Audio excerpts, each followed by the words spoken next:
Now let's look at another very interesting example. In this particular example, we have an HTTP trigger that is calling the app function. And this app function has two outputs. The one output that is sent back to the user and another output that sends the contents of the HTTP request, which is basically the query parameter, to a queue. And this queue can be accessed by any other application. So you can have two applications communicate with each other with an infrastructure like this. So now let's look at the serverless.yaml file. So the serverless.yaml file has the first parameter is always the HTTP trigger. So the first parameter here again is the HTTP trigger, and it's basically an anonymous auth level. So that means anybody can access it.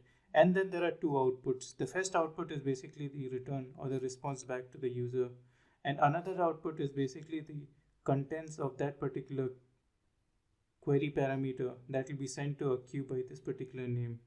So the content is basically transferred in the code by this particular line. So what happens here is that the context.binding.myQueueItem, this particular variable is populated by this value, which comes from the query parameter itself.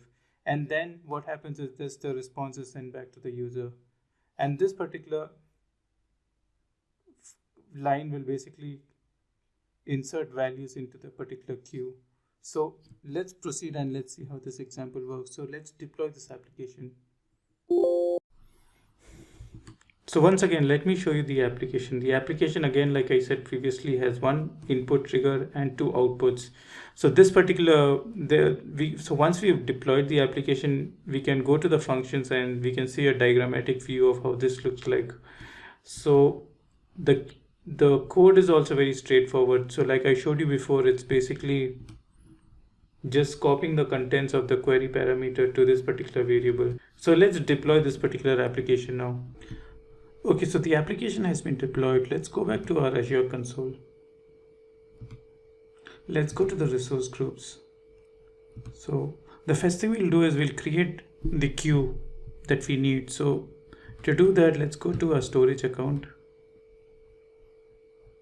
Click on queues, add a queue, and the queue should be of this name. So let's just copy this and paste it.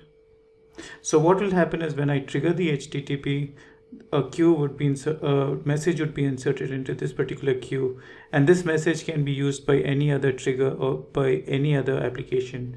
So let's go back to a function app. Again, this is a function app.